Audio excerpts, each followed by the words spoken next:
ये पूरा इनको मारा गया, इनका आंख देखिए, मतलब आंख भी फूट सकता था, इतना इनको मारा गया। और पूरा बोचहा मार्केट जो था, पुल चौक जिसको टावर बाजार कहते हैं, पूरा टावर बाजार में भीड़ लगा हुआ था। रोज दिन आए दिन ऐसा होता है कि धमकियां दी जाती है कि केस में फंसा दिया जाएगा। आज भी हम पे केस में फंसाने की कोशिश की गई है। एफआईआर हो गया होगा, हम जानते हैं, मेरा एफआईआर हम देंगे, एक्सेप्ट हो ना हो, लेकिन उनका उन महिलाओं ने जिनका लोन लेके तो वहाँ वीडियो सर्कुलेट हो रहा था, तो हमने भी अपने पेज से उस वीडियो को डाला। 1 करोड़ रुपया आप बोल रहे हैं, 1 करोड़ छोटा मोटा रकम नहीं होता। कैसे 1 करोड़ किससे लिए, कैसे लिए? लगभग 50 के करीब 40-50 महिलाओं का एक संयुक्त रूप से ये 1.5 लाख 2 लाख ऐसे करके इकट्ठा करके वो 1 करोड़ के करीब।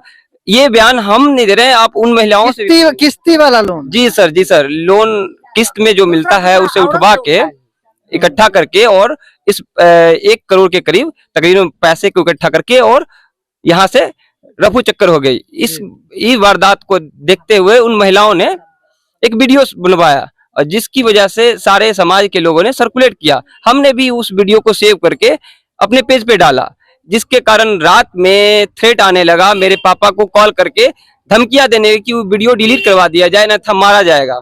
और ये घटना हुई, मैं अपने कोचिंग संस्थान पे पढ़ा रहा था, तो 2 बच्चों को लेके 2 बच्चे बुलाने आए हमें, मैं चला गया और वहीं पे 2 बच्चे पहले मार पीट के लिए, उसके बाद हम समझ गए घटनाओं को थ्रेट की वजह से, तो हम वहीं पे कुछ दूर सड़क पे खड़े रविंद्र सहनी थे और उनके साथ उनके गुर्गे थे, उनके सामने गए और उन्होंने क्या कहा, हमने कहा कि आपने ऐसा क्यों किया, तो उसने कहा कि हमने कुछ नहीं किया, जो किया वो। तो उसके बाद फिर वो गुत्थम गुत्थी करने लगे और मारपीट करने लगे, मार के हमको खींच के ले जाके एक दुकान के पास इकट्ठा करके बोले कि रस्सी से यहाँ बांध के रखेंगे, पुलिस को आएंगे, बुलाएंगे और अरेस्ट करवाएंगे। तो बोले कि ठीक है, आप जैसा कीजिए, आपकी सत्ता है, आप वर्चस्व में है, सत्ता सीन है, कानून के रखवाले के साथ आप मिल के ये खेल करना चाहते हैं तो कीजिए। हम तो बेबस हैं, लाचार हैं। अगर न्याय की मांग करना अगर गुनाह है तो हम ये गुनाह बिल्कुल करेंगे। न्याय महिलाओं को मिलने मतलब एक तरह से ठगी भी कर लेते हैं, आवाज उठाने पे, आवाज दबाने के लिए जो भी आवाज उठाता है उसको मारा भी जाता है। जी बिल्कुल सर, ये प्रचलन चल गया है इस पंचायत में, कई महिलाओं ने ऐसा किया था, लेकिन ये बहुत बड़ा मामला था, इसे इशू बनाना पड़ा, मजबूरी है, क्योंकि बहुत सारी महिलाएं इससे परेशान थी। अब हुआ कि 4-5 ऐसे लोग से सत्ता चलाया जा रहा है इस पंचायत में, जो एक भू माफिया है, एक कानून से संलिप्त रहता है और एक राजनीतिक, मतलब मेटर जो था सो लोन लेके महिलाएं, बहुत सारी महिलाओं के नाम पे लोन लेके जो है एक महिला फरार हो जाती है। फरार हो जाती है तो सारी महिलाओं, अब जिसके नाम पे आप लोन लीजिएगा तो बोलेगे ही, तो जिसके नाम पे लोन लिया गया वो बोली तो मीडिया कवरेज हुआ, उसके बाद आप भी अपना पेज पे डाल दिए। जी बिल्कुल। और जब डला गया तब फिर उसको डिलीट करवाने के लिए आपको मारा गया। जी, ये प्रेशर बनाया गया और प्रेशर बनाने के बाद हमने डिलीट करना सही नहीं समझा, न्याय के साथ हम खड़े रहे और ये दबाव। ये देखिए आपको हम दिखा रहे हैं, यहाँ देखिए, ये पूरा इनको मारा गया, इनका आंख देखिए, मतलब आंख भी फूट सकता था, इतना इनको मारा गया। और पूरा बोचहा मार्केट जो था, पुल चौक जिसको टावर बाजार कहते हैं, पूरा टावर बाजार में भीड़ लगा हुआ था, हम ये भी देखे हैं। जी बिल्कुल, भीड़ था और बहुत सारे लोग थे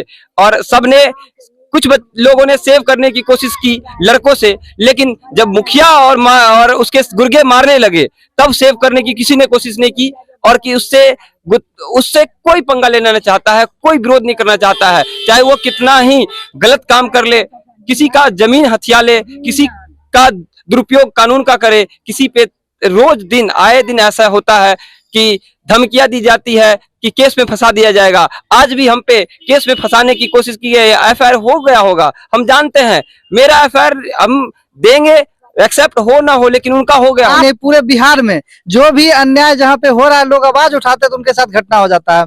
क्यों घटना होता है, इसके जिम्मेवार कौन है? पुलिस प्रशासन है। क्या पुलिस का डर लोगों के दिल से निकल गया? क्या आदमी फोन किया जब आपको लड़का को वहाँ पर मार रहा, यहाँ से हम गए तो हमको गुस्सा बड़ा हुआ था, तो उस समय में हम गाली भारी पड़े। अच्छा, अकेले थे आप? जी, अपने कोचिंग पे मेरे साथ एक सहयोगी थी और टीचर, और हम वहाँ कोचिंग पे थे। कोचिंग से हमें बुला लिया गया, उसके बाद लड़कों के द्वारा मारा गया। बच्चा और भी था? जी, बच्चे लोग थे जहाँ पढ़ाई कर रहे थे, वो बच्चे 10वीं की क्लास चल रही थी, वहाँ बच्चे थे। क्या मामला हो गया था? मामला ये हुआ थी कि कोचिंग पे 2 लड़का है, हम सोचे किसी का गार्जियन होगा, स्टूडेंट ही तो है।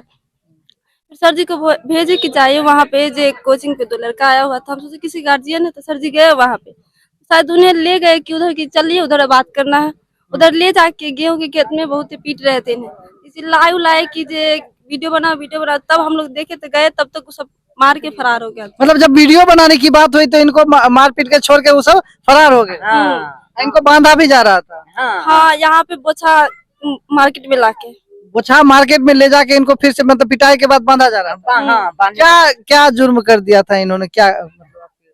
बस यही वीडियो ना वायरल हुआ है 2 दिन पहले, जो रविंदर साहनी है, उनकी भाभी शायद पैसा लेके भाग गई थी ना, यही वीडियो वायरल हो गया था। बस इसी में सर जी इनका नाम डाल दिए कि रविंदर साहनी, और उनकी भाभी जो है पैसा लेके भाग गई है। बस यही कि हमें न्याय दीजिए, सभी महिलाओं को न्याय दीजिए, बस यही बात था। अब बताइए, न्याय के लिए आवाज उठाना क्या अन्याय है? यहाँ देखिए इतने सारे लोग यहाँ पे जमा है, थोड़ा सा घुमा के अब दिखाने का प्रयास करिए। यहाँ पे इतने सारे लोग यहाँ पे खड़ा है, किस लिए? न्याय के लिए। क्या न्याय मांगना इस लड़के को महंगा पड़ गया? यहाँ देखिए, इसका आंख अगर फूट जाता तो, अगर कोई भी पुलिस प्रशासन समस्तीपुर के देख रहे हैं, समस्तीपुर के एसपी साहब अगर देख रहे हैं, तो इस मामले को जल्द से जल्द संज्ञान में ले और इस बच्चे को न्याय दिलाने का कृपा करें।